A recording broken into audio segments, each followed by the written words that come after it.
이제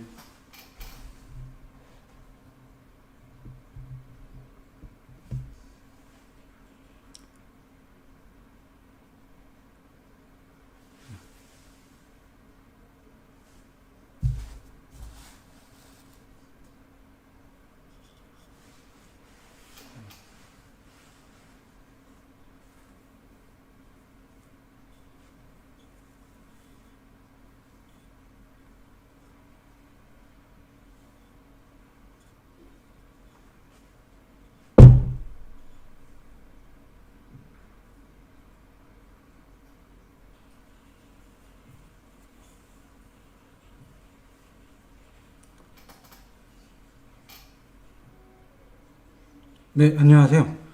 이제 뭐 들어오시고 계시구나. 원래는 이게 이 유명한 원장이 제 윤은표 TV라고 하는 그 채널을 만들어 주었는데, 근데 그게 작동이 원활하지 않아요.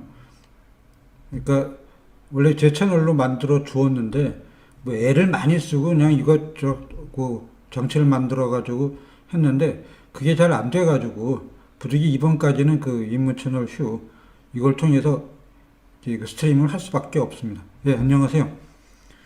죄송합니다. 원래는 이제 조금 전에 말씀드렸듯이 임 원장이 제 채널을 윤은표 채널을 만들어서 그걸로 했으면 좋겠다. 그렇게 해가지고 뭐 며칠 동안 뭐 부지런히 열심히 했는데 그게 제가 어느 선생님이 뭐 이야기했듯이 저하고 기계하고 사이가 몹시 안 좋아요.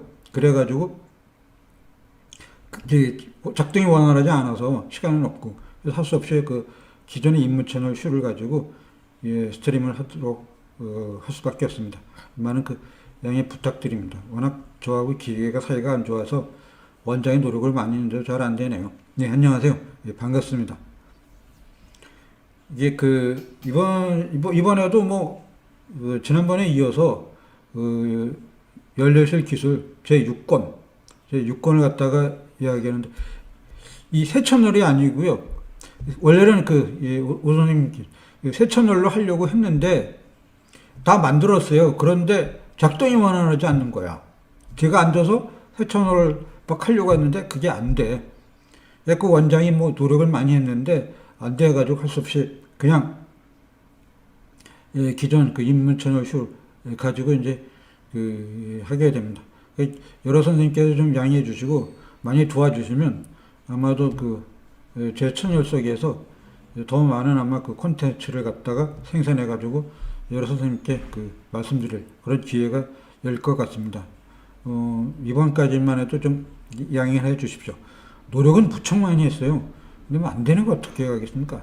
저하고 기계가 사이가 그렇게 안 좋은 것 같아. 예, 감사합니다. 예, 정말 이렇게 뭐 부실한 거 많이 도와주셔서 감사하고요. 이번 시간에도 지난번과 마찬가지로 또 앞으로도 아마 당분간 계속 하긴 할 텐데 연료실 기술을 가지고 조선시대 정치사를 이야기를 하려고 합니다. 오늘은 연료실 기술 제6권 6권에 이제 세 명의 임금이 이제 그 속에 수록돼 있죠. 예종, 그 다음에 이 송종, 그 다음에 연산군. 이렇게 이제 세 사람의 이제 임금이 연료실 제6권에는 수록되어 있는데 오늘은 6권의 마지막 인물, 그 다음에 조선 왕조의 통틀어서도 여러 가지 이 문제가 되고 있는 인물, 그 다음에 신하들에 의해서 쫓겨난 첫 번째 인물, 연산군, 10대 임금이죠. 연산군 시대에 갖다가 이야기하고자 합니다. 연산군 하면 아마 뭐 이야기가 엄청나게 많이 있는데, 이번 시간에는 뭐 그 중에 한 중요한 인물, 유자광, 늘 뭐 관심이 많이 갖고 계시죠. 연산군 시대를 이 유자광을 통해서 좀 더 심층적으로 말씀 올리고자 합니다. 그래서 뭐 울트라 폭군이라고 오 선생님이 이야기해 주셨는데 아마 조선시대 폭군하면 연산군이다. 뭐 광해군도 쫓겨났지만 광해군하고 연산군은 뭐 차이가 굉장히 크다 제가 보기에는. 정말로 이 폭군에 딱 맞는 인물은 연산군이다라고 이제 그 말씀을 드릴 수가 있겠고, 그 다음에 이제 그 시대를 대표하는 아주 중요한 인물인 유자강을 통해서 좀 더 그 심층적으로 접근해 보려고 합니다. 예, 안녕하세요. 예, 반갑습니다. 뭐 와주시고 또 들어봐 주셔서 굉장히 이, 고맙다는 말씀 꼭 드리고자 합니다. 뿐만 아니라 뭐 제 채널에도 그냥 여러 선생님께서 그 가입해 주셔가지고 그게 또 1000분이 되어야 뭐 제대로 된다네요. 뭐 그렇게 했는데 아무튼 뭐 한 번 한 번 해주시니까 언젠가는 뭐 1000분이 되겠죠. 예, 오 선생님 말씀대로 중국에는 뭐 수양제가 있다면 우리나라는 뭐 연산군이 있죠. 중국에는 뭐 수양제뿐이겠습니까? 더 많이 있는데 제일 역사극에서 많이 다루는 인물이 뭐 수양제고 우리나라 뭐 사극에서 뭐 연산군 하면 뭐 대표적인 폭군으로 많이 다루고 있으니까 뭐 여러 가지 문제로 이제 이 자주 언급되는 그런 사람이라고 볼 수가 있겠죠.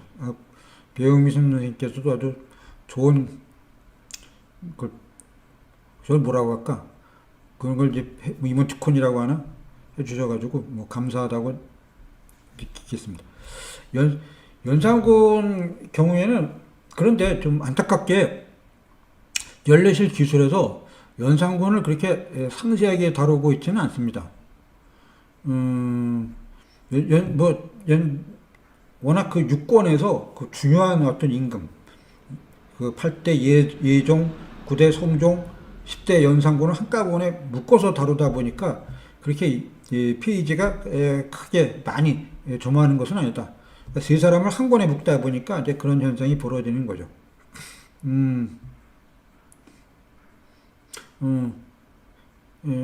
그리고 이제 제 7권이 이제 중종인데 중종 때부터 갑자기 크게 늘어납니다. 그래서 중종 때는 한 임금을 한 시간에다 다루기가 어려운 그런 어떤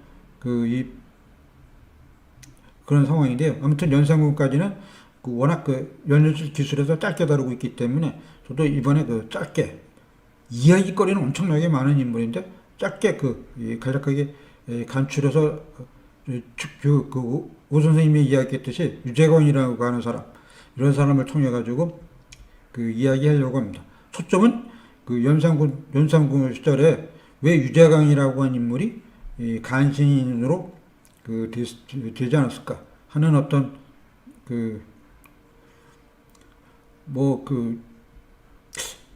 연산군이 영조보다는 성군이 아닐까라고 하는데 이 폭군과 성군의 차이가 어떻게 본다면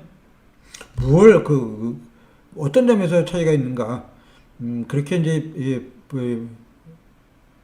전한다면 제 기준에서 본다면 뭐 연산군이 훨씬 폭군에 가깝다라고 이제 말씀을 드릴 수가 있을 것 같습니다. 연산군은 여러 가지 형태로 폭군에 가깝다. 연산군은 제위 연도가 1495년, 그러니까 15세기 말에 이제 임금이 올라서 1506년, 1506년에 이제 물러나게 되는데 뭐 반정 쿠데타에 의해서 이제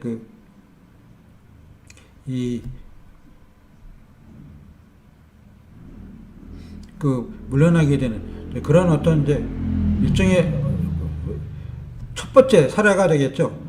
물론 이제 그 전에도 이제 자의적으로 물러나거나 태종이고 그 다음에 이제 억지로 거의 떠밀려서 물러나는 이래 정종 이런 사람도 있겠는데 그러나 연산군의 경우에는 뭡니까?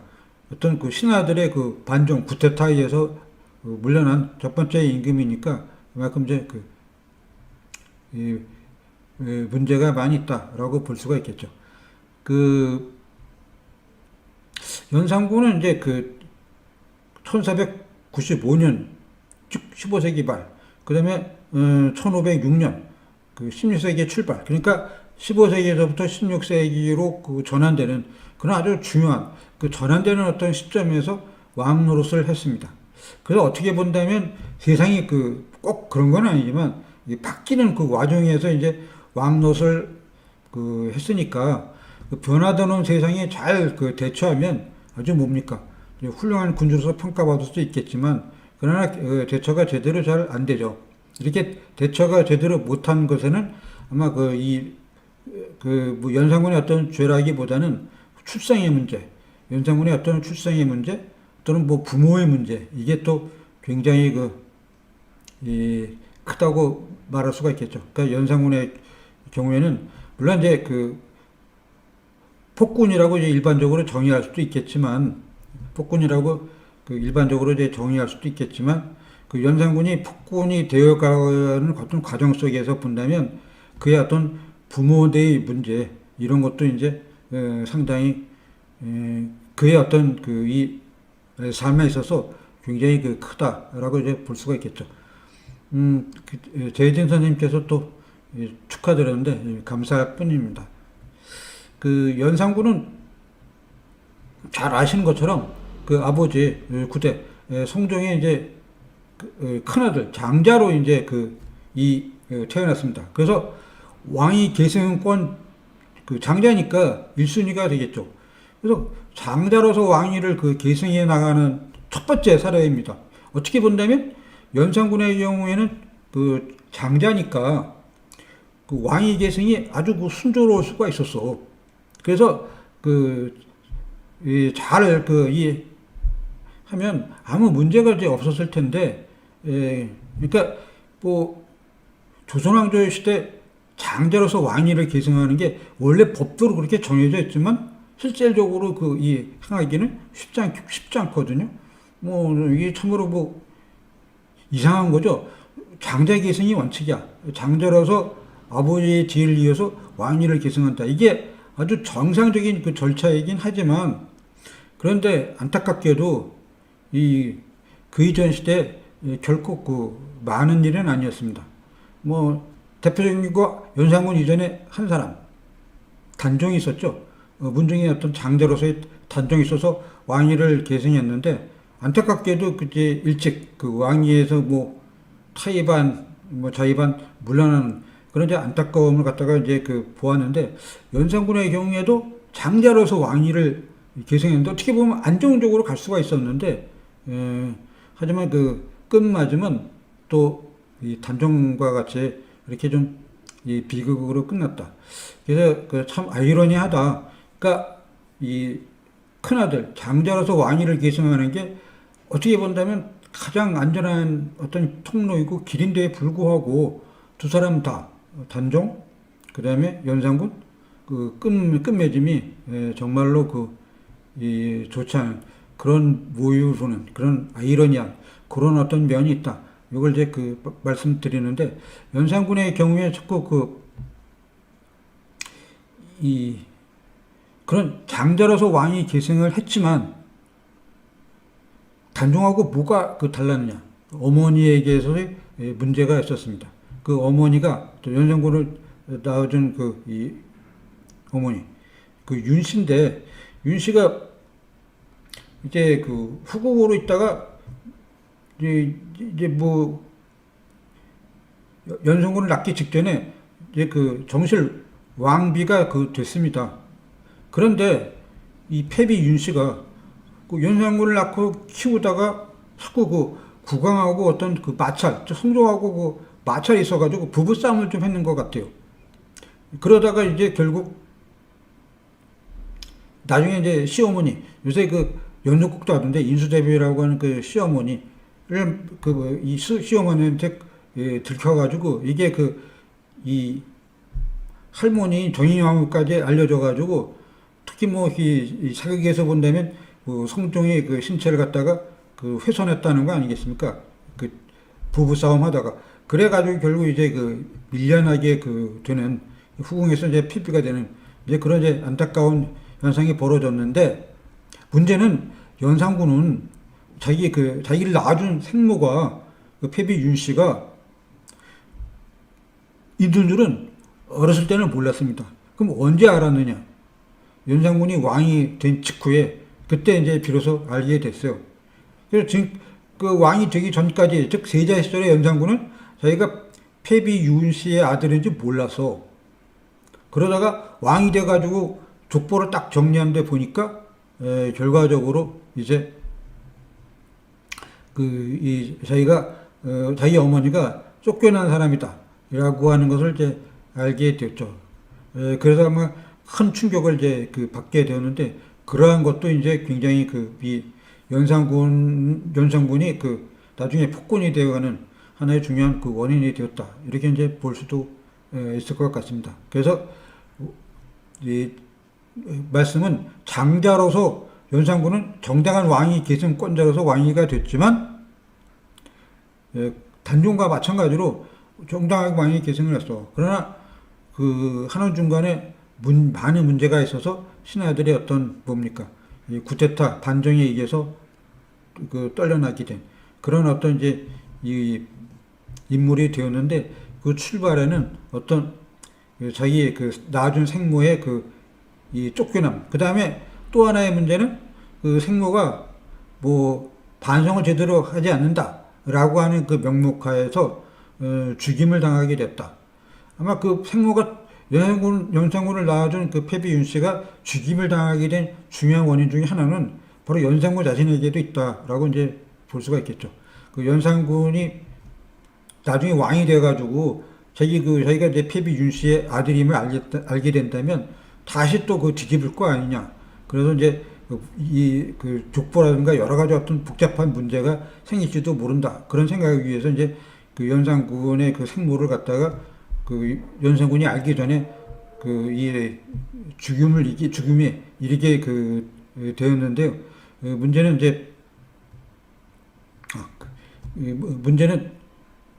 그게 연산군 개인적인 입장에서 본다면 결코 좋은 어떤 결과를 낳지는 않았다. 그러니까 성종이라든가 그다음에 인수대비라든가 이런 사람들이 연산군을 보호하기 위해서 패비 윤씨를 이제 죽음에 이르게 하는 그런 어떤 선택을 했지만, 그게 결과적으로 본다면 연산군을 망치게 하는 하나의 중요한 원인이 되었다. 그래서 연산군의 어떤 그런 이 폭군이 된 그런 과정 속에서 본다면 본인의 문제도 있겠지만, 기본적으로는 이제 그의 어떤 부모들, 또 할머니, 이런 사람들의 책임도 아주 없다, 이렇게 이제 보기에는 힘들다라고 하는 이야기입니다. 연산군, 이 연료실 기술 누차 말씀드리겠지만, 한 임금대를 기록할 때는 크게 세 부분으로 나눈다. 한 부분, 첫 번째 부분, 제 1부분은 왕의 업적을 연대순으로 이제 기록한 그런 것이 있고요. 그 다음에 이제 두 번째 부분이 임금 때 어떠한 사건이 벌어졌는가, 그런 것들이 이제 사건을 정리한 부분. 그 다음에 이제 마지막으로는 임금 때 벼슬을 했던, 주로 이제 벼슬한 사람들이죠. 아니면 이제 유명한 학자를 했거나 여러 가지 다른 활동을 했거나 하는 신하들을 정리하는 것. 이것이 이제 제 3부분, 마지막 부분이다. 그래서 이제 마지막으로 말씀드리겠습니다.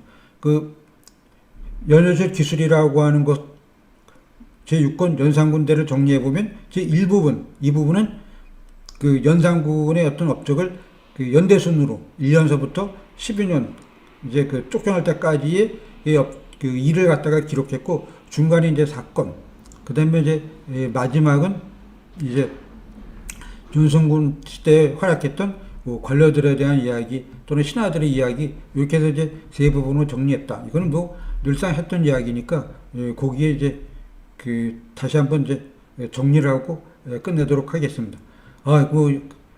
다주아 선생님도 오셨군요. 많이 와주셔가지고 정말로 감사합니다.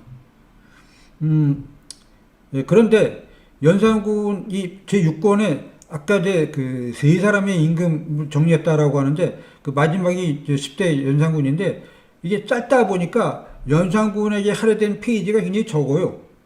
그러면서 연산군 시대의 이야기는 사건, 가운데 핵심 부분, 사건 부분, 4개의 중요한 사건만 기록되어 있습니다. 하나는 연산군의 어머니인 패비 윤씨, 이것을 이제 보기시킨 내용하고요. 그 다음에 두 번째 부분은 우리들이 잘 알고 있는 무오사와, 그러니까 이제 역사책, 그 정리를 하면서 벌어진 어떤 사건이죠. 그 무오사와 그다음에 이제 그 세 번째 부분이 그 유명한 연산군을 이제 몰락시키게 만들었던 갑자사와, 즉 자기 어머니 패비 윤 씨가 그 살해당할 때 다른 신하들이 뭐 했느냐, 거기에 찬성했거나 동조했거나 조금이라도 뭐 협력했거나 하는 사람들을 제거하면서 동시에 뭡니까, 자기를 뭐 간을 한 그 임금님, 상감마마 이러시면 안 됩니다. 이렇게 하시면 법도에 어긋납니다. 그래서 그 임금을 갖다가 바로 잡으려고 충고를 했던 사람, 이러한 사람들까지 다 제거했던 그 무시무시한 어떤 사료 사건, 이 갑자사화를 이제 세 번째로 정리했고요. 네 번째 이제 마지막으로는 이제 그 중종반정에 대한 어떤 이야기입니다. 그러니까 연산군이 어떻게 쫓겨났는가 하는 이제 이야기, 이 네 부분으로 이제 그 정리를 했습니다. 그러니까 첫 번째 부분이 그 연산군의 그 생모인 패비 윤 씨의 어떤 그 복위, 그 다음에 무오사와, 그 다음에 이제 갑자사와, 그 다음에 이제 그 마지막에는 중종반정. 요 네 가지 이야기만 만들어놔서 어떻게 보면 이제 간략한, 이제 고러한 어떤 이제 그 구성을 보이고 있다. 그 다음에 이제 뭐 그 나머지는 이제 그 연산군 때 뭐 활약했던 신하들, 거기에는 이제 벌들했던 사람, 그 다음에 연산군의 손에 의해서 그 제거된, 살해된 사람, 이런 사람까지 다 그 정리를 한 그런 어떤 이제 이야기입니다. 그런데 이제 그 중요한 네 개의 그 사건, 그러니까 그 패비 윤 씨의 복위, 그러니까 연산군이 이제 자기 그 어머니가 연산군이 그 왕이 되기 전까지는, 조금 전에 제가 말씀드렸다시피 그 패비 윤 씨가 자기의 어떤 생모인 줄을 몰랐어요. 그러다가 이제 왕이 돼가지고 왕의 족보를 이제 딱 보니까 자기가 그 패비 윤 씨의 자기 생모가 그 자기를 낳고 얼마 있다가 이제 그 왕배 자리에서 쫓겨나고, 그다음에 이제 귀향을 갔는데 귀향살이 하다가 반성을 제대로 안 한다라고 하는 어떤 그 인물의 그것 때문에 결국 이제 뭡니까, 그 사발을 그 이제 뭐 사약을 먹고서 죽어간 그런 모습을 이제 그 알게 됐습니다. 그래서 연산군이 왕이 되고 나서 시작한 게 먼저 한 게 뭡니까? 패비 그 윤 씨를 복위시킨 그 내용이 이제 제 일본어로 기록됐는데, 요걸 갖다가 이야기하려고 하는 것은 다 나옵니다. 그 연산군에 의해서 살해된 사람도 연료철 기술에 다 실려 있습니다. 이 패비 윤 씨 이야기를 갖다가 이렇게 하는 것은 뭐 연산군이 왜 폭군이 되었는가 하는 이야기도 있지만, 지난번 시간에 했던 그 임사홍 이야기랑 연결시켜서 그 말씀을 갖다가 올리고자 합니다. 요 연료철 기술, 그 연산군 시대 패비 윤 씨의 복위, 요때 문제는 임사홍이는 여기서는 그 사건에서는 나오지 않습니다.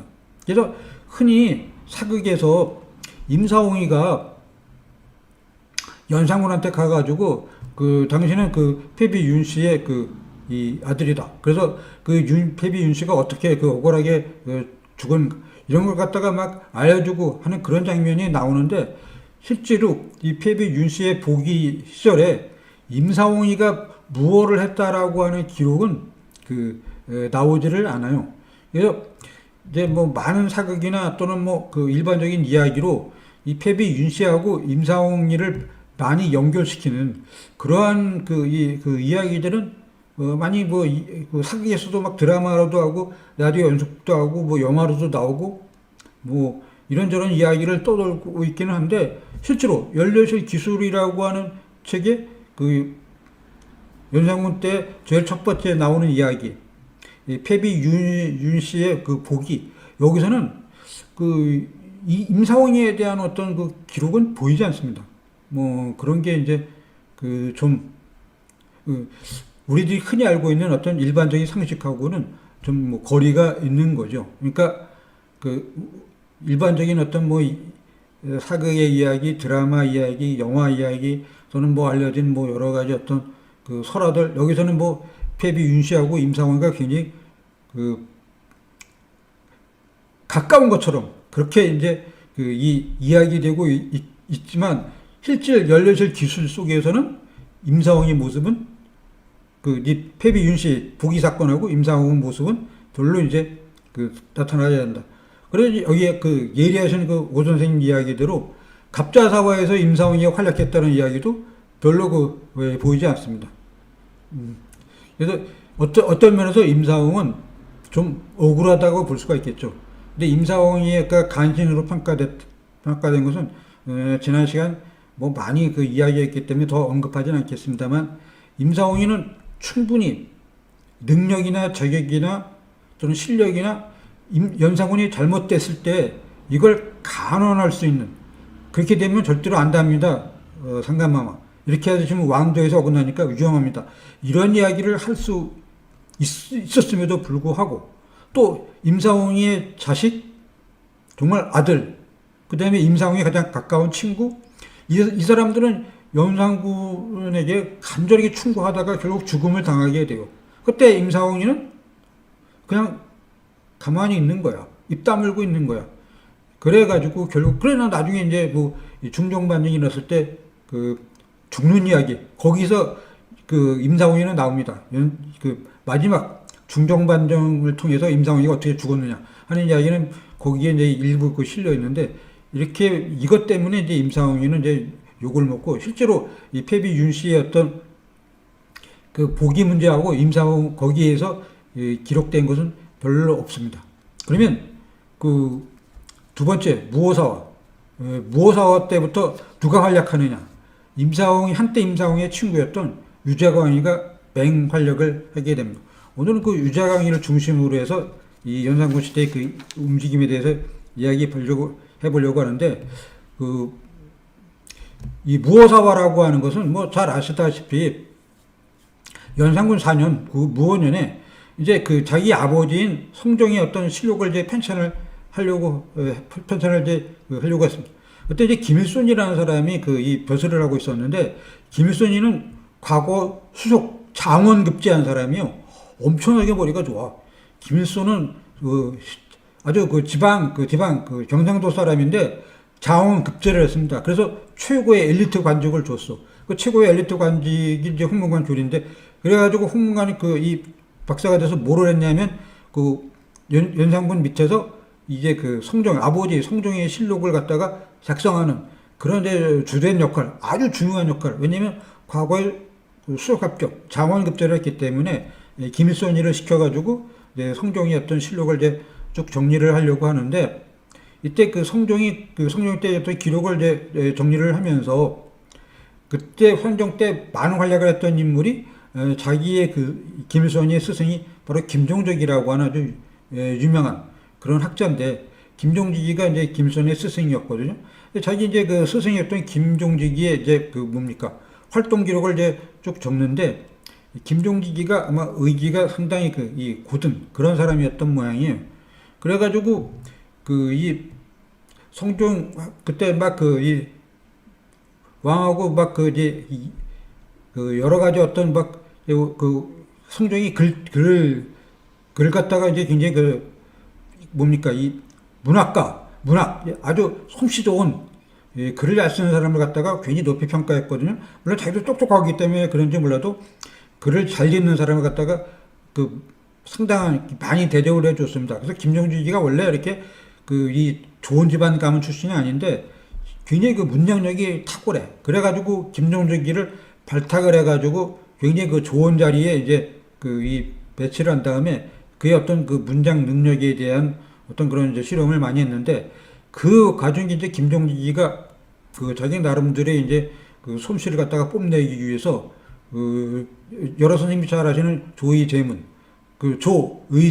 의제라고 하는 게 옛날 초안지에 보면 항우라고 하는 이제 유명한 이 초나라의 항우. 지금 장기판에도 초나라가 나오지 않습니까? 한나라의 유방과 더불어 진시황이 세운 진나라가 그걸 멸망시키고 새로운 국가를 세워야 되는데, 초를 대표하는 게 항우, 그 다음에 이제 하나의 유방.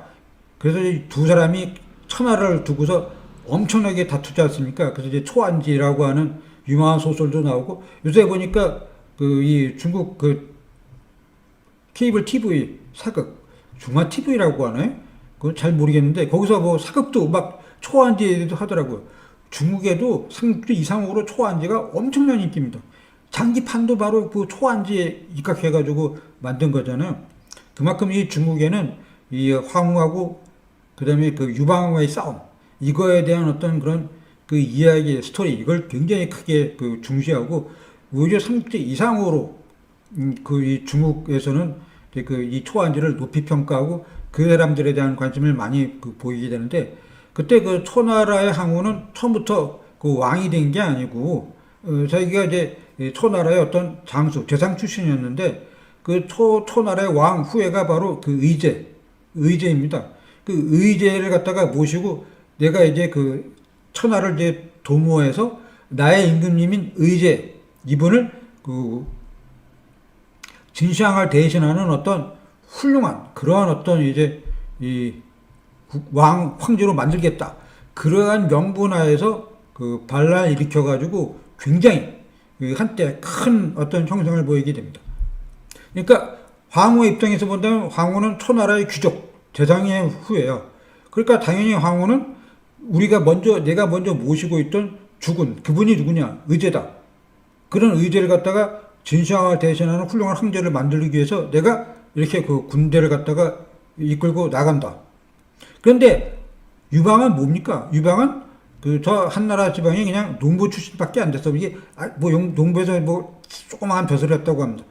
그 벼슬을 했어. 그러니까 그 유방은 아무것도 아닌 사람이야. 그 사람은 그 이 임금이 될 자격도 없고 명분도 없고 아무것도 없다.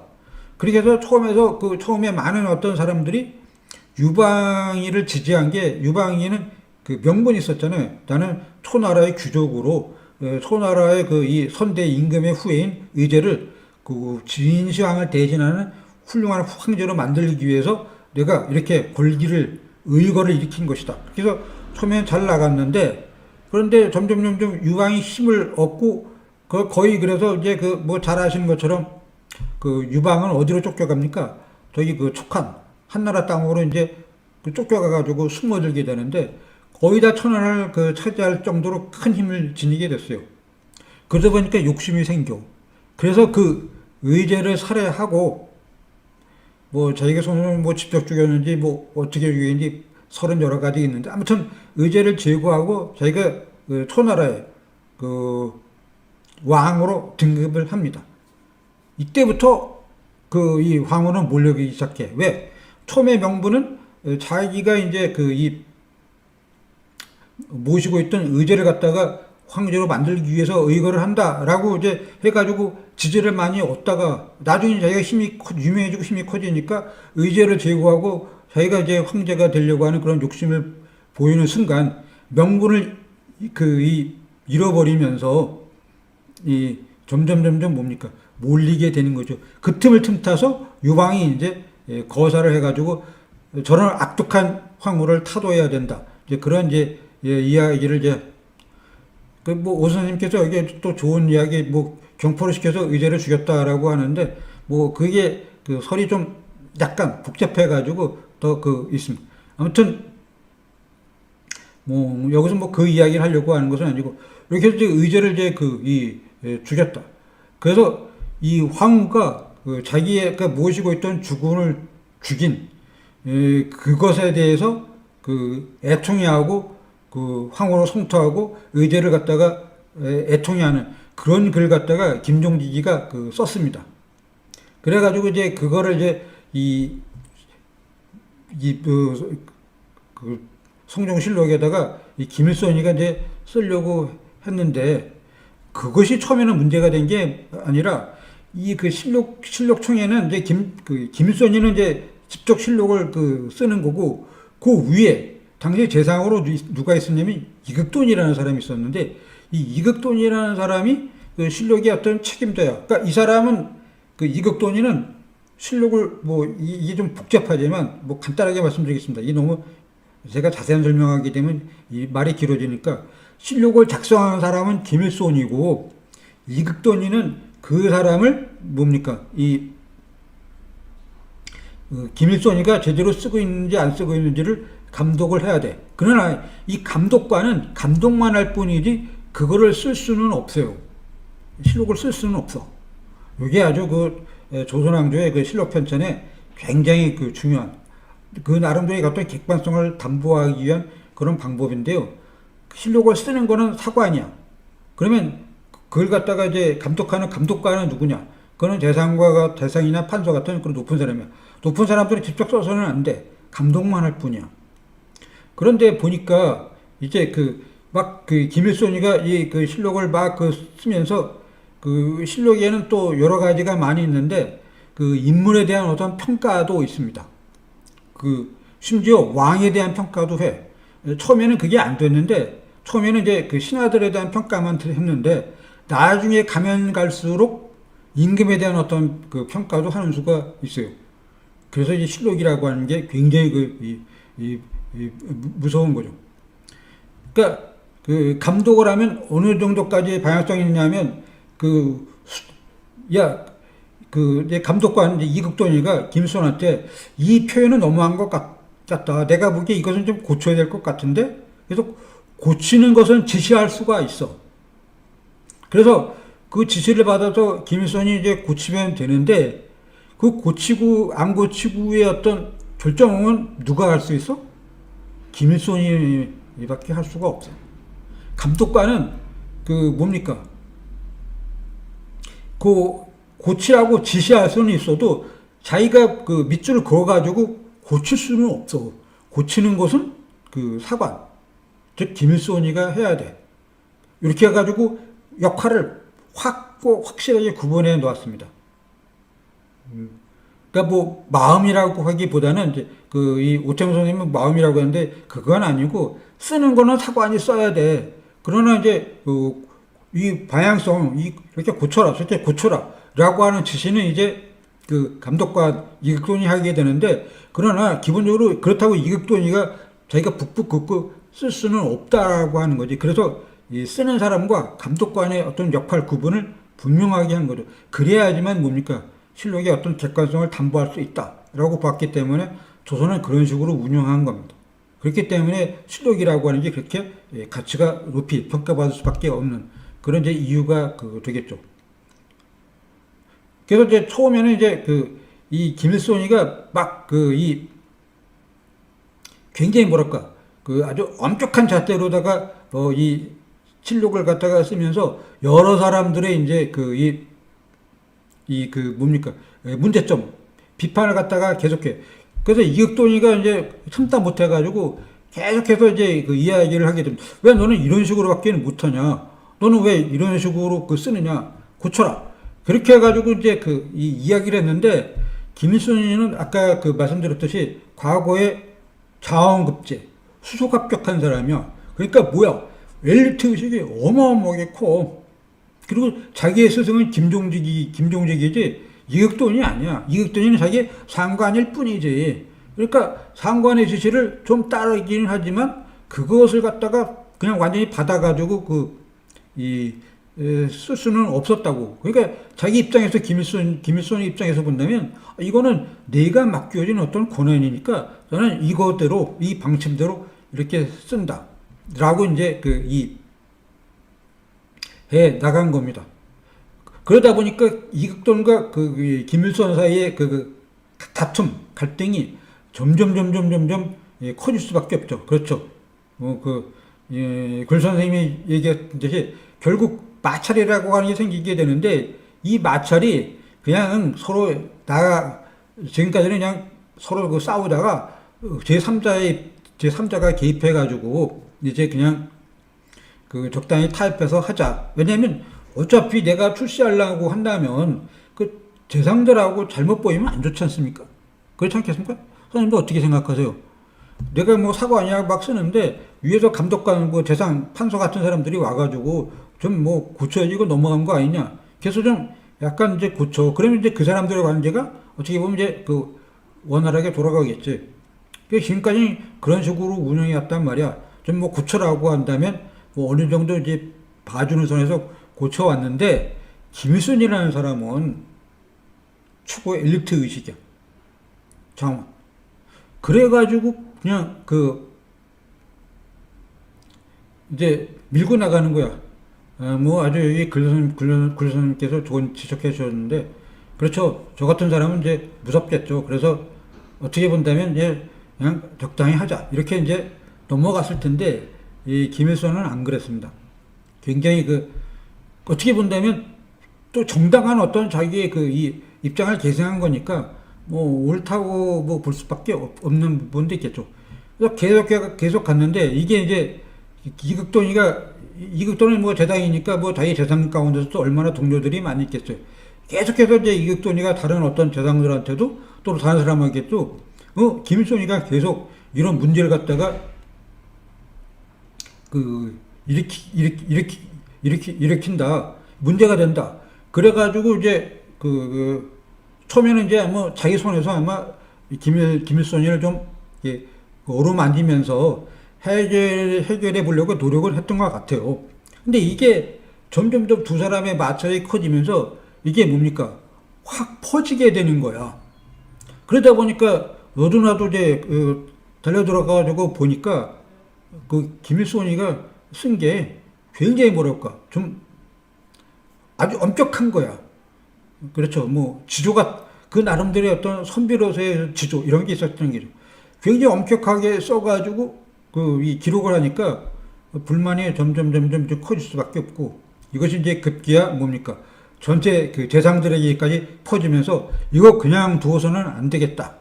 이거 그냥 두게 되면 나중에 문제가 커지겠다. 그 다음에 그 사람들과 또 이 김일성의 스승이었던 김종직 사이에도 이제 미묘한 갈등 같은 게 있었죠. 이 당시 이제 김종직이는 이제 세상을 떠났지만, 이 대상들의 젊었을 때는 또 김종직이가 살아있었어요. 그때 이제 서로 이 송종이라고 하는 뭡니까? 이 문의를 아주 사랑하는 군주 밑에서 서로 간에 뭐 제주 다툼 이런 것도 굉장히 많았어. 그래서 김종직과 나머지 대상들 사이에 이렇게 김일성이처럼 정면 충돌은 하지 않았지만 굉장히 뭐라고 할까? 서로 간에 뭐 그런 어떤 조그만 감정 같은 것들이 있었던 거죠. 그러다 보니까 이것이 문제가 점점 더 겹쳐지는 거야. 그러니까 재상이나 뭐 판수들 입장에서는 스승도 좀 만만치 않았는데, 아니 제자가 더하네. 그러면 김종직이는 제자들이 많아. 그러면 스승 김종직 밑에서 배웠던 그 제자들이 하나같이 전부 우리들을 갖다가 가볍게 여기고, 우리들이 좀 뭐 실력이 딸리다라고 우리들을 갖다가 우습게 여기는 거 아니야? 이런 생각을 이제 갖게 되는 거죠. 그래서 이게 굉장히 큰 뭐라고 할까? 조정의 일종의 뭐 개파라고 하기는 모르지만 어떤 이 다툼이 이제 이 벌어지게 되는 하나의 중요한 요인이 됩니다. 그래서 이제 이제 대장들 회의를 거쳐가지고 결국 국왕이었던 이제 이 연산군에게까지 알려지게 됩니다. 그래서 이 문제가 이제 조정호에 이제 비화돼가지고 이 문제에 대한 어떤 논의가 이제 벌어지게 되는데, 뭐 이거 가만두면 안 된다라고 이제 조상들이 다 얘기하니까, 그럼 연산군이 그러면 이거 어떻게 처리하면 되겠냐? 그럴 때 김선희를 잡아다가 이 문제에 대해서 정식으로 이제 이 추국을 해가지고 왜 그렇게 했는지 이걸 갖다가 이제 밝혀보는 게 좋겠습니다. 라고 이제 이야기를 이제 해가지고 김일성이를 갖다가 이제 불러옵니다. 김일성이는 뭐 아까 말씀드렸듯이 자기 나름대로의 최고 엘리트 의식이 있어서 자기 스스로 뭐 재상들이 뭐라고 치든 나는 충분히 커버할 능력이 있다, 이렇게 이제 자신을 했는데, 이 재상을 갖다가 아주 우습게 본 거예요. 뭐냐면 이 재상들이 누굴 불러왔느냐면, 친구였던 남이를 갖다가 뭡니까? 이 고발해가지고 출세한 사람. 그 사람이 누구예요? 유재광이에요. 유재광. 그러니까 유재광이는 뭘 잘하느냐? 지난번에 보니까 남이를 갖다가 고발해가지고, 남이를 갖다가 이 역적으로 만들어 옥조이게 해서 남이라는 사람을 완전히 뭐 결단내게 만드는 그런데 아주 그 탁월한 그런 인물이니까 요 그 유재광이를 쓰면 요 김일성이도 그 요리할 수 있겠다 이런 판단을 하게 된 거죠. 그래서 이제 유재광이를 불렀는데 그건 미처 이 김일성이는 생각하지 못했어. 김일성이는 뭐 이극돈이나 그다음에 뭐 그밖에 유명한 재상들하고 1대1로 붙으면 저희가 논리적인 측면에서 절대 지지 않는다라고 생각했는데 재상들이 이제 그 나름대로 머리를 써가지고 이제 그 이 유재광이를 불러올 줄은 정말 몰랐던 거죠. 이것이 이제 김선희의 그 최대 패착이다라고 이제 볼 수가 있겠는데요. 그러니까 유재광이라고 하는 인물이 이 순간에 나타날 거라고 하는 것은 김일성이는 생각하지도 못했어. 왜냐면 그럴 것이 아니었거든. 자기는 이극돈이나 그런 재상들하고 다툴 줄 알았지. 중간에 이제 그 유재광이가 나타나게 될 줄은 정말로 몰랐던 거지. 그럼 유재광이라는 사람은 어떤 사람이냐? 유재광은 잘 아시다시피 그 서울 출신이에요. 유재광의 아버지는 유규라는 사람이야. 유규. 그리고 그 할아버지는 유두명이라는 사람인데 이 집안이 굉장히 좋아. 그 할아버지 유두명이는 대원, 즉 그 승지 같은 도승지 같은 그런 왕의 어떤 비서 그러니까 청와대 어떤 뭐 수석 비서관 뭐 그 정도의 어떤 벼슬을 하는 그런 인물이고 그 이 유재광의 아버지 유규는 그 이 경주 부윤 그러니까 황해 감사 경주 부윤을 했으니까 종이품 최고의 관직에 올랐던 사람이고 그다음에 더 출세한 사람은 유재광의 그 형 유재환이라는 사람인데 이 사람은 그 유규 그러니까 유재광의 아버지 유규의 이제 정실부인의 자식이 유재환인데 이 사람은 계유정난에 참여해가지고 그야말로 뭡니까 그 수양대군 세조의 그 앞장서 가지고 그 세조를 왕위로 만든 그런 공신이에요. 그러니까 그 집안은 공신 집안이야. 그 뭐 어떤 세조로부터 인정을 답복받은 그런 집안이에요. 유균에는 엄청나게 그 좋은 집안이고 막 출세도 막해. 그 이 유재광의 형 유자화는 대사원까지도 막히는 일찍 죽어서 그렇지 훨씬 더 출세할 수 있는 그런 힘이 있었던 그런 집안인데 유재광이는 서얼이기 때문에 아무것도 못해. 그래서 유재광이가 빗나간 하나의 중요한 원인도 이 능력에 비해서 자기 형은 막 세조의 무슨 그 계정내에 앞장섰다 그래서 막 대사원이 되는 등 젊은 날부터 엄청나게 출세하고 자기 아버지도 엄청나게 출세하고 근데 자기는 순전히 뭐라는 이유 때문에 어머니가 첩이라는 이유 때문에 능력이 있음에도 출세하지 못해. 그래서 이제 이 유재광은 그걸 마음에 큰 함을 품었던 거죠. 그런데 유재광이가 출세할 수 있었던 것은 그 세조 때 지난 시간에 이제 남이도 이제 그 출세하게 되는 이시의 난이 벌어지게 되는데 이시의 난이 벌어졌을 때 그 당시에 이제 이 서울이었던 그 유재광이는 500개 못 다녔냐면 갑사. 그래서 이제 그 서울의 중앙군 지금의 뭐 수도 방해사령부 그 군인밖에 안 됐었어요. 그 중에 이제 그 일종의 뭐 하급 하사관보다 좀 높은 뭐 준사관 그 정도 그 위치밖에 안 돼서 갑사였는데 왜냐면 이제 서울이기 때문에 자기 총은 막 대사원이고 자기 아버지 막 경주부인 잘 나가고 있을 때 자 얘는 뭐 했어? 수도 방위사령부 이 준사관 정도밖에는 못하는 그렇게 이제 그런 자리에 있었는데 이시의 난이 일어나자 상소문을 올렸습니다. 세조한테. 저한테 맡겨주시면 제가 단숨에 이시를 갖다가 때려 부시는데 앞장서겠습니다. 그러면서 그 앞에 유명한 어떤 이제 그 글을 남기는데 이시의 반란이 일어났다고 그래서 이 세조께서 근심하고 있을 때 제가 그 소식을 듣고서 밥을 먹다가 숟가락을 뚝 떨어뜨렸대. 이건 굉장한 일 아닙니까? 어떻게 사람이 놀라면 밥을 먹다가 숟가락을 뚝 떨어뜨려요. 그런 어떤 이 상소문을 갖다가 제가 그 소식을 듣고 너무 놀라서 밥 먹다가 숟가락을 뚝 떨어뜨리 그러면서 막 온몸에서 그냥 분함이 분기 퉁쳐내가지고 이 면수를 갖다가 찌르고 있습니다. 그렇게 이제 그 상소문을 올리니까 세조가 그 상소문에 아주 반합니다. 이게 누구 아들이냐? 그랬더니 유규의 아들이고 유자관의 동생이다. 그러면 당장 불러 올려라. 그래서 유자광이 이제 출세를 했는데 출세를 하고 나서 결국 한 게 뭐예요? 남이를 갖다가 모함해가지고 남이를 이제 그 역적으로 만드는 그런 이제 인물이었죠. 왜 그 모함을 하게 됐느냐면 자기가 이렇게 엄청나게 능력을 발휘해서 출세했는데도 불구하고 사람들이 계속 따돌려. 뭐라고? 첩자식이라고. 그러면서 자기 형이 일찍 죽었는데 맨날 자기 형을 아까워해. 그 자완이는 오래 살았으면 참 좋았을 텐데. 그 동생 그 첩자식이 저렇게 뛰는 거를 가만두지 않았을 텐데. 그래가지고 계속 이제 그 형제들과 빗대어서 유재광이를 갖다가 나쁘게 여기는데 특히 나쁘게 여긴 것 자체가 뭐냐면 이시의 난에 어떤 그 동료로 참가했던 그런 어떤 남이의 뒤통수를 이 유재광이가 쳐가지고 출세했다. 그런 것 때문에 첩자식 플러스 배신자. 요렇게 이제 씌워가지고 이제 그 유재광이를 몹시 그 싫어해서 밀어냈습니다. 그럼 유재광이는 어떻게 하겠어요? 이제 끌탕하고 있었는데 그때 또 이제 한때 임상홍이가 잘 나갈 때 그때 또 임상홍이 편을 드는 거야. 그런데 그 지난 시간에 말씀드렸다시피 임상홍이 외가가 그 남제의 자손이에요. 그러니까 이 남이 집안이야. 그래서 이 임상홍이와 남이는 먼 친척입니다.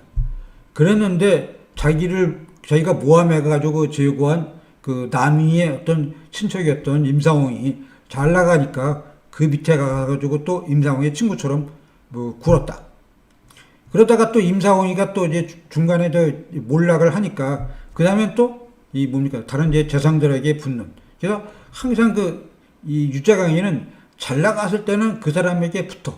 그러다가 그 사람이 어려워지면 이 떠나는 그러한 어떤 이제 그 모습을 보여주는데 그러한 모습 중에 중요한 게 중에 하나가 뭐다? 그 첩자식이라고 하는 타이틀. 그래서 자기 형, 아버지하고 자꾸 비교되는 거야. 그 아버지 형은 참 훌륭하고 반듯한 사람인데 어떻게 저런 첩자식을 낳아가지고 저렇게 왜 만들었지? 왜 자기 장욱이의 어떤 동료였던 남이를 배신해가지고 출세를 하지? 왜 저렇게 하지? 이런 식으로 계속해서 이제 이 임상홍을 갖다가 이제 조창에게 유자광이를 뭡니까 뒤통수로 치는 사람. 그래서 이제 모함쟁이 그런 이미지를 씌워가지고 아주 배척을 했는데 그러나 유자광이가 굉장히 똑똑해. 그거를 누가 알았느냐? 이극돈과 그의 그 재상들이 알아가지고 김일손이를 갖다가 다스리는데 유자광이를 불러옵니다. 그래도 유자광이가 김일손과 1대1로 뭡니까 이제 대치하게 됐어요. 그래서 김일손이는 깜짝 놀란 거지. 왜냐면 자기는 이극돈을 비롯해서 재상들하고 1대1로 싸우면 이 문장력에 있어서는 출중하기 때문에 장원급제했지 않습니까? 능히 이제 제압할 수가 있는데 그러나 유재광이는 그 사람이 문학가는 아니잖아요. 유재광이가 뭘 썼냐고. 전에 조그만 걸 써서 가지고 욕을 먹었다라고 하는데 그런 것 같고는 안 돼. 유재광이가 글을 쓴 게 있어가지고 거기에 대한 어떤 비판을 하면 좋았을 텐데 그렇지를 못해. 더군다나 유재광이는 무슨 이 경험이 있냐. 남이 사건을 갖다가 다스린 경험이 있기 때문에 계속해서 김일손이 약점을 갖다가 파고들면서 김일손이를 갖다가 괴롭히기 시작합니다. 그러다가 유재광이가 찾아낸 게 뭐냐. 성종실록, 그래서 그때 이제 김종기가 쓴 글 중에 조의제문, 그거를 이제 발견합니다. 그래가지고 이 유재광이가 조의제문을 가지고 정승들하고 그 다음에 연성군 앞에서 강의를 해요. 뭐라고? 여기서 이 김종기가 조의제문을 써가지고 겉으로 본다면 항우가 자기의 어떤 죽은이었던 의제를 갖다가 죽인 것, 이것에 대해서 어떤 탄식하고 비판하고 그 다음에 의제에 대해서 어떤 조의를 표한 이렇게 썼지만 실질적으로 본다면 그거는 세조가 단종을 갖다가 내쫓는 그런 것을 빗대은 것이다. 그래서 아주 오 선생님이 잘 지적해 놓으셨는데 항우하고 세조하고 똑같이, 즉 항우가 바로 세조고 의제가 단종이다. 이것을 갖다가 이제 이야기를 하게 됩니다. 이게 뭐 가짜 뉴스라고 이제 말씀드린 그 이야기하고 계신데 그런 게 아니라 그 글 속에는 그런 부분이 분명히 보여요. 그래서 이제 유재강이가 이걸 뭐 혼자서 아마 찾아낸 것 같지는 않고 많은 사람의 도움을 받았겠죠. 거기 뭐 이극돈이나 여러 사람의 도움을 받았을 텐데 이걸 갖다가 유재강이가 그 조목조목 되는 거야. 그런데 여기서 오해하셔서는 안 되는 건데 조의제문 같은 글을 쓴 거는 김종직이만 쓴 게 아니야. 다른 재상들도 많이 썼어. 물론 이제 이극돈도 그 비슷한 글을 썼어. 그래서 이거를 걸고 나오면 이 김일성이가 당신도 그런 비슷한 글을 썼는데 당신도 그럼 그렇단 말이냐? 라고 비판할 수가 있었는데 안타깝게도 유자강은 그런 글을 쓴 적이 없다고. 무슨 의미인지 아시겠습니까? 유자강이는 문학가가 아니야. 그래서 그 조의점가 같은 그런 글을 쓸 리도 없고 쓸 기회도 없었어. 그런데 이극돈을 비롯해서 다른 사람들은 다 이제 그런 비슷한 글을 썼어. 그래서 김일성의 입장에서 본다면 다른 사람이 그 문제를 제기했다면 너도 그 비슷한 당신도 그 비슷한 글을 썼다. 그럼 막 외워. 그러면 찾아보면 금방 나올 거 아닙니까? 그러면 변명이 되잖아요. 그런데 문제는 유자강이는 그런 글을 쓰지 않았단 말이야. 그러면서 유자강이 앞에서 다른 사람도 그런 글을 썼다라고 하면 유자강이라고 하면 뭐라고 얘기해요? 야 임마 너는 왜 네 이야기만 해? 왜 다른 사람 핑계를 여기서 왜 대니? 그런데 유자강이는 쓴 게 없잖아. 그러니까 유자강이는 막 그 고문을 하는 거야. 너는 네 이야기만 하라고 왜 다른 사람이 못 썼다는 이야기를 여기서 왜 하냐고. 빨리 네 죄를 갖다가 실토해. 결국 그 김일성이는 뭐 고문 몇 차례 당하니까 그 아무리 똑똑한 어떤 그런 그 선비라도 구문에는 장사가 없잖아요. 잘 아시지 않습니까? 구문에 무슨 장사가 있겠어요. 유자강이 아닌 다른 어떤 사람이라고 한다면 다른 사람들은 그러한 어떤 비슷한 글이 있어서 이거를 빗대어 가지고 얼마든지 김일성이는 빠져나갈 수가 있는 그런 탁월한 머리를 갖고 있었는데 문제는 유자강에게는 그런 걸 쓴 적이 없다고. 그러면서 계속해서 유자강이는 너 딴소리 하지 말고 네 이야기만 해라. 이렇게 해서 고문하니까 결국 그 자백을 하게 된 것이죠. 결과적으로 본다면 이 유자강이 갖다가 발탁한 것은 뭐냐? 그 이익돈 플러스 그 정승들, 재상들의 어떤 수였죠. 그 수에 결국 이제 말려들어가지고 결과적으로 뭡니까? 김일성이는 죄역 죄인이 돼가지고 죽어요. 그런데 이제 죽었을 때 유자강이가 또 뭐라고 했냐면 그의 친구들도 여기 그 김정직과 그 제자들 그 송마오 그걸 이제 지적해 주셨는데 그 고 선생님께서 유자강이도 그 문제에 집착을 했습니다. 그렇다. 이 김일성의 친구들도 그 비슷한 글을 썼을 테니까 조사를 하면 다 나오지 않겠느냐. 그래가지고 이제 조사를 했어요. 그러다 보니까 친구 몇 명이 그렇게 그런 비슷한 글을 갖다가 쓴 거를 발견했어. 그래서 이제 그 잡아들여가지고 김일성과 그 친구들이 이제 희생이 되는데 그럴 때 유자강이는 이걸 통해 가지고 내가 완전히 떠야 되겠다. 그래가지고 이제 이 사건을 갖다가 또 확대시켜가지고 거기에 관련된 사람들 친구들까지 다 크게 벌리려고 했어. 그런데 정말 무서운 게 그 재상 중에 하나가 그 도사신이라고 하는 사람이 있었는데 이 사람은 아주 성종 때부터 정말로 그 무서운 그런 어떤 그 재상이었는데 유자강의 이야기를 잘라버립니다. 안 된다. 이거는 원체 출발이 누구? 김일성으로부터 시작돼가지고 그 김일성이 뭐 지금도 압수수색 하지 않습니까? 김일성이 어떤 집을 뒤져가지고 그 친구들이 나왔는데 그것이 문제지 왜 그 친구의 친구들까지 확대하느냐? 그러면 문제가 커져가지고 안 된다. 절대 안 된다. 그래서 유자강의 의도를 꺾어버렸습니다. 이게 무서운 거죠. 즉 유자강이가 이 일을 더 벌리려고 했는데 결과적으로 노사신의 어떤 반대 그리고 이제 이 연산군도 유자강이 말을 들으면 괜찮을 것 같아. 그래서 이제 왜냐면 자기를 그동안 비판했던 사람들에 대해서 제거할 수 있는 어떤 명분이 생기니까 일을 막 크게 벌리려고 했는데 갑자기 노사신이 나타나가지고 이거는 애초에 문제가 김일성부터 시작됐으니까 김일성이 집을 압수수색한 거 이거는 정당하지만 나머지는 왜 이걸 벌립니까? 다른 사람도 문제예요? 그러면 실력 편찬하는 사람 모든 사람이 다 문제가 되는 겁니까? 정말 그때까지 확대시킬 겁니까? 라고 이제 그 대차게 반론을 제기하니까 결과적으로 이제 그 이 중단되고 그러니까 이게 문제가 커지면 매우 위험해지니까 딱 그 잘라버렸습니다. 그래서 연산군이나 이제 유재관이나 좀 뭐라고 할까 안타까운 그런 이제 순간이 있었던 거죠. 그래가지고 이제 연산군은 이제 이때는 힘이 없었다고 느꼈나 봐. 연산군 4년에는 참고 넘어갔습니다. 넘어갔는데 그래서 이제 그 이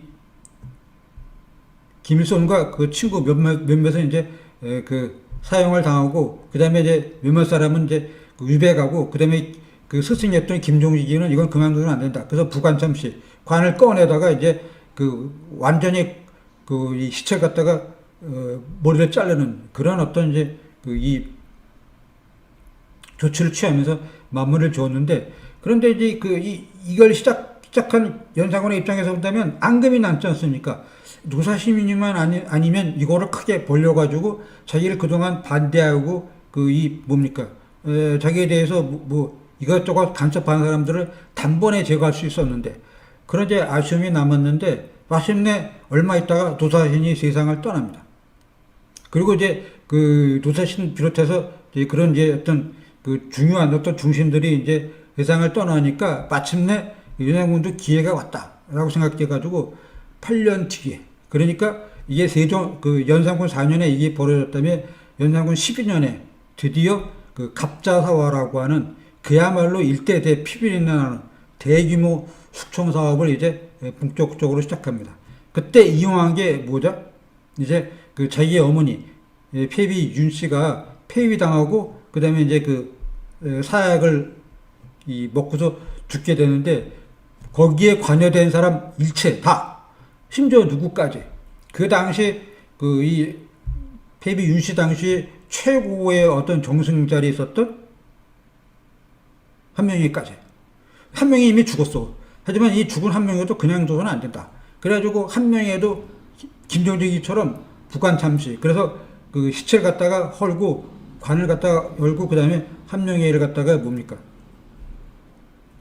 이 시체를 갖다가 그 망난시켜서 칼질을 했습니다. 그래서 참수를 했어.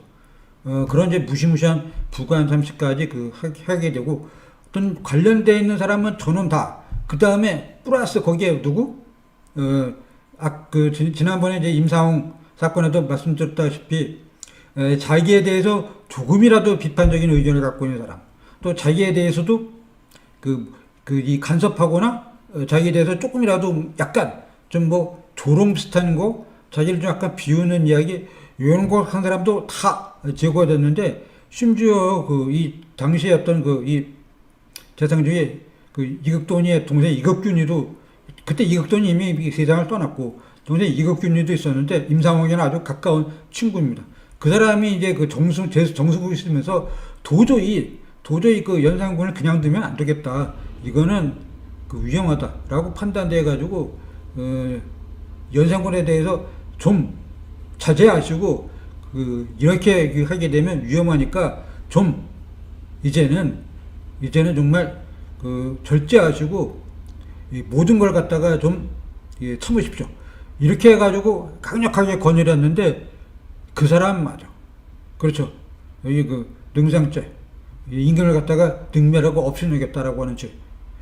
이런 죄가 뭐 실상 있는지 모르겠습니다만 그런 죄를 적용시켜가지고 대규모 100명 이상을 처형했다고 하니까 조선왕조에서 100명 정도가 처형됐으면 도대체 얼마나 많은 사람이 세상을 떠납니까? 그러니까 엄청난 대규모 수청 사업을 전개하고 살아남은 사람 누구예요? 임상홍처럼 임상홍은 아들도 죽고 자기 친구도 죽었는데 그냥 벙어리가 된 거야. 그냥 꾸벅꾸벅 그냥 뭡니까? 그냥 임금 연산군이 얘기하면 네 하면서 그냥 예스맨 그냥 일방적으로 그냥 그럴 때 이 우리의 유죄가 이 사람은 어떠냐? 도망갔습니다. 왜? 자기도 그때 거기 입 옆에 있으면 죽을 것 같으니까 재빨리 피신을 했습니다. 그러니까 임사홍이는 그냥 연산군 앞에서 그냥 고개만 숙이고 예라고 이야기할 때 유자관은 알았던 거죠. 저렇게 되면 즉 대상까지도 이게 완전히 윤상군이 바로 임금을 능멸했다는 죄목으로 바른 말하는 죄상까지 죽이게 된다면 이거는 그냥 무사히 살아남을 수가 없다. 그래서 이 갑자사화 당시에는 피신을 했습니다. 그래서 갑자사회에는 무오사화에서는 주역으로 활약하던 유자광이가 갑자사화에서는 보이지를 않아. 참 대단한 거죠. 어디 한 군데라도 나와야 되는데 그림자조차 보이지 않습니다. 없어졌어. 그리고 언제 등장하느냐? 네 번째 사건. 그러니까 연산군 때 패비윤 씨의 복이, 두 번째가 무오사화, 지금 이제 말씀드리는 갑자사화, 마지막에 이제 중정반정인데 중정반정 할 때 갑자기 나타나게 됩니다. 갑자기 나타나. 그때 중정반정의 어떤 일으킨 최고 인물이 박원종이라는 사람인데 유명한 이 성종의 형 월산대군의 이 처남이 박원종입니다. 월산대군이 이 뭐라고 하나 연산군의 어떤 삼촌인데 삼촌의 어떤 이 부인이 있었어요. 박씨인데 그 사람하고 또 이 연산군하고 또 야릇한 이상한 관계라고 그래가지고 결국 그 부인이 소문이 나가지고 이 스스로 삶을 마감했습니다. 그것 때문에 동생이었던 박원종이 너무 화가 나가지고 결국 이제 압장을 쓰게 돼요. 그래가지고 이제 누구랑 일을 벌일까 고민하고 있었는데 딱 떠오른 사람이 누구야? 유자광이야. 그렇죠. 오 선생님이 정말 정확한. 그때 갑자사화 때 연산군의 몰락을 아마 예견하고 있었는지 모르겠도 정말로 유자광은 여기 보면 자취도 없어. 쫙. 그러다가 갑자기 박원종이랑 이 중정반정에 나타나게 됩니다. 화려하게 유자광이가 나타나게 되는데 어떻게 나타나게 되느냐면 이제 반정군을 갖다가 모아가지고 막 출발하려고 할 때 그때 유자광이가 박원종한테 얘기합니다. 이렇게 되면 안 된다. 왜? 반정군에 유니폼이 없어. 왜냐면 반정군도 이 정부군이고 군고를 지키는 사람도 정부군인데 똑같잖아요. 그럴 때 내가 반정군이라고 하는 걸 어떻게 알겠어? 그래서 반정군끼리 싸우면 어떻게 해? 그래서 반정군의 이 표식이 이제 필요한데 그 표식을 만들어서 부착하게 해가지고 딱 옷차림만 봐도 이 사람은 반정군이다. 그러나 정부군은 모르잖아. 그렇지 않습니까? 반정군은 자기들끼리는 잘 알아. 당신은 내 편이야. 근데 정부군은 내 편이 아니야. 그럼 이거는 혼내줘서 이 제거하고 그다음에 반정군끼리는 숨을 잡는 요러한 어떤 이제 이 아이디어를 내게 됩니다. 그래서 막 박원종이 감탄을 했다라고 하는 다른 기록도 있는 거 보면 이 복잡한 순간에 유자광의 머리는 정말 비상하게 돌았던 것 같아요. 그래서 박원종이를 갖다 시켜가지고 이 반정을 성공리에 이끌어서 연산군을 끌어내리는데 핵심적인 역할을 한 사람이 바로 유자광이다. 그래서 반정의 1등 공신이 된 거죠. 그 1등 공신을 못 받긴 했습니다만 사실상 본다면 반정 성공이 이 박원종이가 유자광이 없었으면 이렇게 쉽게 성공할 수 있었을까요? 저는 약간 좀 의심스러운 면도 있습니다. 그만큼 유자광이는 공이 큽니다. 그래가지고 이제 유자광이는 자기 세상이 왔다. 이렇게 생각해가지고 그야말로 권세가 하늘을 찌르는 그런 순간인데, 그런데 정말 유자광에게는 치명적인 약점, 뭐가 있습니까? 서울이라고 하는 것. 그 다음에 동료들을 배신했다고 하는 것. 그 다음에 무오사화 때 김일성이를 갖다가 제거하는데 앞장섰다는 것. 이런 것 때문에 이제 집중적인 비판을 갖다가 당하게 됩니다. 그래서 이 그 대관들이 박원종이하고 중종과 박원종에게 끊임없이 요구합니다. 당신네들은 지금 잘 나갈 때 유재광이지, 유재광이를 봐라. 남이를 뒤에서 뭡니까 그 이 고발해가지고 역적으로 만들었지. 임사홍이가 또 잘 나갈 때 임사홍 밑에 있다가 배신했지. 연산군 앞에서 막 무호사를 일으키면서 나가게 됐지만 나중에 연산군을 배반해가지고 중장반조에 참여했는데, 지금 그 유재광이가 한 짓을 보면 정말로 지금 잘 나갈 때는 밑에서 아부하지만 그 성격이 음험하기 때문에 언제 배신할지도 모른다. 그래서 강력하게 이제 공격을 가합니다. 그래서 결과적으로 그 나중에 이제 성공하게 되니까 그 여러분이 뭐 잘 아시는 것처럼 토사구팽이라고 하는 그 위대한 4대 성어가 있지 않습니까? 그 토사구팽. 그렇죠. 뭐 사람 등에 이제 칼 꽂는 거, 근데 꼭 그거 이제 유재광이 이제 그렇게 평가하기는 좀 뭐 그렇고, 유재광이를 이용한 사람도 많이 있겠죠. 그러니까 토사구팽처럼 이제 그 박원종이는 다 성공을 했어. 그래서 완전히 이제 정권을 장악하고 모든 권한을 손에 쥐니까 이제는 뭐가 보고주는 거야. 유재광이를 내버려 둬가지고 유재광이가 나중에 자기 뒤통수로 치면 어떡하나. 그런 이제 걱정을 하게 된 거지. 그래서 이제 유재광이한테 얘기를 하죠. 이제 당신의 시대는 끝났으니까 이제 그만둬라. 그랬는데 유재광이가 말을 듣나요? 내가 공이 얼마나 큰데, 아니 왜 나보러 물러나는 거야? 나 나가면 너도 위험해. 막 그렇게 이제 이 박원종이한테 협박을 하니까 결국 이제 박원종이도 보통 사람은 아니니까 결국 이제 유재광이의 탄핵에 대해서 동의를 해가지고 유재광이는 이제 쫓겨나게 됩니다. 그래서 이제 다음에 이제 중종편을 하게 될 텐데, 중종편에는 또 유재광이가 쫓겨난 이야기가 있으니까 그 쫓겨난 이야기는 이제 다음에 넘기도록 하고요. 문제는 유재광이라고 하는 사람이 컴플렉스라고 하는 건 자기 잘못은 아니잖아요. 자기가 언제 첩자식으로 태어나고 싶어서 태어났겠어요? 첩자식으로 태어났지만 여기 이 세조의 어떤 세조로부터 능력을 인정받아가지고 갑사에서부터 출세를 했어. 그런데 과거 급제도 못했다라고 하는데 과거 시험 보게 했습니다, 세조가. 그래서 정말로 통과를 해가지고 양반이 됐어요.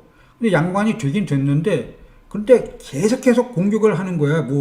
서얼이다, 첩자식이다. 그 다음에 동료를 배신해가지고 배신을 해가지고 모함을 해가지고 출세했다. 그런데 모함했다라고 하지만 사실 남의 잘못도 있는 거고, 그다음에 이제 김일손 경우에는 자기가 처음부터 김일손이 갖다 싫어해서 그런 게 아니라 끌어들인 거잖아요. 그 다음에 반정에도 보면 박원종이가 이제 끌어들인 거고, 그래서 나름대로 출세해 보려고 애를 많이 쓰고 온갖 노력을 다 했지만 결과적으로 본다면 그렇죠. 이용당한 느낌. 이용당해가지고 결국 이제 토사구팽된 그런 측면도 많이 있습니다. 그래서 과연 정말로 유재광이라는 사람이 이게 이 간신인가, 이런 거에 대해서 좀 다시 평가할 수 있는 그러한 어떤 측면도 있다. 물론 유재광이가 올바른 길로만 이제 갔으면 좋았겠지만, 근데 첩의 자식이라 올바른 길로 갈 수가 없었어. 그러니까 이런 어떤 비상한 상황 아니면 첩자식은 출세할 수가 없습니다. 출세하려고 하다 보니까 그렇게 이제 무리수를 두게 된 거고, 그것이 이제 유재광이에 대한 어떤 이런 이 나쁜 것을 갖다가 차곡차곡 이제 쌓이게 했는데, 그런데 문제는 이 연료실 기술이라고 하는 이 책이야. 이 책에서 어떻게 유재광이를 마지막에 정리를 했는가. 그거는 이제 이 마지막 이 정리하는 시간이 꽤 흘러가지고 해야 되는데, 마지막 정리하는 의미에서 이거를 말씀드리고자 하는데, 이제 아까 말씀드렸듯이 연료실 기술 연산군 편에 본다면 제1편 제일 첫 부분이 연산군의 어떤 업적을 연대선으로 정리한 것, 그 다음에 중간에 이제 사건, 그 다음에 이제 마지막 끝에 연산군 시대에 활약했던 그런 관료들이라든가 학자들, 그 다음에 여러 가지 어떤 신하들에 대한 이야기를 정리하는데, 연료실 기술 제6권 연산군 편의 그 마지막에 보면 연산군의 절신이라는 부분이 있습니다. 제일 마지막에 기록된 거예요.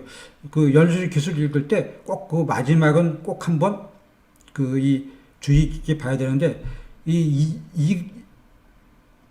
연료실 기술 제일 그 이 마지막 그 연산군 편의 제일 마지막에 보면 이근이 그 마지막에다가 뭘 집어넣냐면 연산군 시대의 절신, 연산군 시대의 절개에 있는 시다. 다시 한번 말씀드리겠습니다. 이근이 그 연료실 기술 제6권 연산군 편의 제일 마지막 끝부분에 그 신하들 갖다가 정리한 것에 대해서 연산군 시대의 절신, 연산군 시대의 절개에 있는 신하라고 이제 해가지고 그 마지막에 기록했는데 그 중에 한 인물이 홍원충이라고 하는 인물입니다.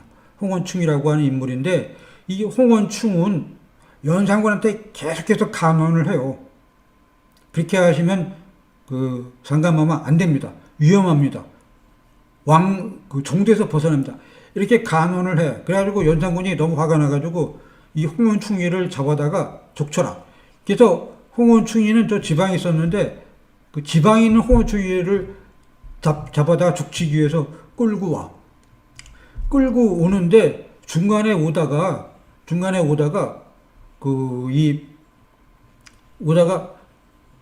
중정 반정이 일어나가지고 연산군이 폐위당했다는 소식이 전해지는 거야. 그러니까 막 사방에서 막 일어나서 이 홍원충이한테 이제 축하하게 됐습니다. 당신은 살게 됐어요. 당신 홍원충이를 죽이려고 하는 연산군이 지금 왕위에서 쫓겨났대요. 이제는 억울하면서 면허했으니까 이제 축하하고 빨리 서울에 가서 우리 당신 출세하면 우리도 좀 한번 봅시다. 이렇게 해가지고 막 잡아가던 사람 또 주변에 있는 사람들이 막 홍원충이한테 악수하고 이제는 풀려났으니까 살게 됐으니까 우리랑 서울 가가지고 이제 뭡니까 새로운 임금 중종 밑에서 좋은 벼슬 할 수 있으니까 합시다. 이렇게 해가지고 막 그냥 그 홍원충이한테 막 그냥 달려들어가지고 빨리 서울 가서 이제 좋은 데 잡자. 남이 다 처자기 전에 빨리 올라가자. 이렇게 얘기했는데 홍원충이는 단박에 거절했다는 거예요. 아니다. 내가 한번 임금으로서 모시던 분, 즉 연산군이 내가 충신이라고 한다면 그분이 잘못되는 길을 가는 거를 방지하고 폭군이 아니라 성군으로서 어떤 그걸 만들어야지만 내가 충신의 역할을 다한 건데 그러나 그렇게 하기 위해서 노력을 하다가 내가 잡혀가가지고 거의 죽게 됐지만 그런데 그 연산군이 폐위가 되겠어. 이제는 신하가 돼버렸어. 인군이 아닌 신하가 돼가지고 쫓겨났으니 내가 이제는 뭘 위해 가지고 살 것이냐. 그래서 스스로 이제 돌아갔다는 겁니다. 나는 그렇죠. 폭군도 임금은 나는 이제 더 이상 내 아버지도 이제 돌아가셔가지고 내가 이제 임금 하나 바라고 살고 있었는데 내가 살 의미는 없다. 그래가지고 홍원충이는 돌아가가지고 자기 고향에 가가지고 그냥 벼슬도 않고 평생 연산군을 갖다가 추모하면서 이 세상을 떠났다는 거예요. 그러니까 홍원충이를 통해 가지고 이근이가 이야기하는 충신이라고 하는 건 뭡니까? 충신은 끝까지 임금을 제대로 모실 수 있고 임금이 잘못된 길을 가면 이걸 바로잡을 수 있는 것, 자기 목숨을 바쳐서도 다 할 수 있는 사람, 그 사람이 충신이다. 그리고 그 사람이 이제 임금 자리에서 쫓겨나가지고 그냥 이 폭군으로 죽는다고 하더라도 그를 위해서 슬퍼하고 자기가 충을 다하지 못한 것에 대해서 신하로서 역할을 다하지 못한 것에 대해서 후회하는 그런 어떤 자세로 살아야 돼. 이것이 바로 충신인 것이다. 즉 충신이라고 하는 것은 임금이 잘못됐을 때 그냥 입 다물고 가만히 있는 게 아니라 그냥 홍원충입니다. 원이 아니라 홍원충. 홍원충. 꼭 연료실 기술 꼭 오태훈 선생님도 한번 봐보십시오. 홍원충. 그러니까 충신이라고 하는 것은 이 임금이 훌륭한 성군이 되도록 끊임없이 노력하고 심지어 목숨마저 거기서 바쳐도록 해야 되는 거고 그것이 안 돼가지고 좌절이 됐을 때 그렇다고 해서 임금 갈아타고 잘 됐구만 이제 저 사람하고 이제 빠이빠이야. 이제 나는 이제 다른 임금하고 이제 그 잘해볼래. 이렇게 해서 떠나는 게 아니라 그 충공을 다하지 못한 것에 대해서 회개하고 거기에 대해서 뭡니까? 반성하고 그 거기서 그냥 뭡니까? 그 초인이 되어가지고 그냥 일 없는 사람이 돼서 바치는 것. 그것이 충의 어떤 본질이라고 생각합니다. 이것에서 제일 어긋나는 사람이 누굽니까? 유자광이죠, 유자광. 그게 꼭 유자광만 꼭 그런 건 아니고 유자광과 비슷한 부류 사람들이 엄청나게 많이 있겠지만 이 이금희라고 하는 역사가는 이렇게 정리를 했어. 한쪽에는 뭐 유자광이를 넣고 한쪽에는 홍원충이를 넣어가지고 충이라는 게 결국 무엇인가 이것에 대한 어떤 의미 부여를 하고 있다. 이게 뭡니까? 이게 이제 역사라고 하는 거죠. 그래서 그 지금 뭐 그런 사람 엄청 많잖아요. 한때 뭐 자기가 뭐 뭐든 다 하겠다고 하면서 어느 순간에는 또 잘 안 되니까 딱 대신하고 철새처럼 이렇게 날아가는 사람. 그러게 우리나라의 정치가들이 얼마나 많이 있습니까? 우리나라처럼 뭐 철새가 많은 그런 어떤 그 이 정치계가 어딨어요. 그래서 뭐 제가 매일 욕하는 거 아니겠습니까? 저희 어떤 스트레스 해소. 이게 뭐예요? 아침에 일어날 때마다 정치가들이 욕을 하는 것. 그런데 이 이경익이라고 하는 역사가 유재광 쪽 연산군 시대를 정리하면서 한쪽으로는 유재광을 놓고 한쪽으로는 홍원충이를 놓아가지고 뭐가 충인가, 뭐가 어떤 그 신하로서의 자세인가 이걸 갖다가 이제 이야기하려고 하는 그런 면이 있습니다. 이것이 뭡니까? 이것이 이제 그 연료실 기술이라고 하는 역사책이 지향하는 하나의 그 중요한 세계점이라고도 할 수 있겠죠. 하물며 연산군과 같은 폭군임에도 불구하고 왜 그 속에다가 맨 마지막에는 저친 절개를 지킨 신하 이거를 집어넣었을까요? 그것이 그 역사라는 겁니다. 그 역사를 갖다 했을 때 어떻게 정리하느냐 이런 게 굉장히 그 중요한 거죠. 한번 여러 선생님들도 그런 점에서 꼭 그 연료식 기술을 한번 좀 읽어보시고 나름대로 읽어보면 그 이경이라고 하는 역사가가 이게 뭐 보통 역사가가 아니다. 그런 걸 갖다가 아마 느끼실 수가 있을 것 같습니다. 꼭 한번 다들 오태영 선생님 비롯해가지고 읽어보시면 참 좋지 않을까 그렇게 생각됩니다. 지금까지 뭐 이 부실한 강의 들어주셔서 대단히 감사합니다. 좀 일찍 끝나려고 했는데 이게 일찍 끝나지 않는군요. 저의 어떤 한계라고 생각해 주시고 좀 널리 이해해 주시고 그 다음에 제가 만든 그 채널에 구독자 수가 키워야 이게 그 독립이 된다니까 뭐 원장이 뭐 많은 애를 써주고 있습니다만 뭐 제 부실로 인해 가지고 아직도 그 차지 못해서 좀 안타까운 입장입니다. 좀 뭐 한번 그 살펴봐 주셨으면 합니다. 정말로 감사합니다. 정말로 고맙습니다. 감사합니다. 정말 재진 선생님께 다시 한번 진심으로 감사하다는 이야기. 중정편을 하도록 하겠습니다. 감사합니다.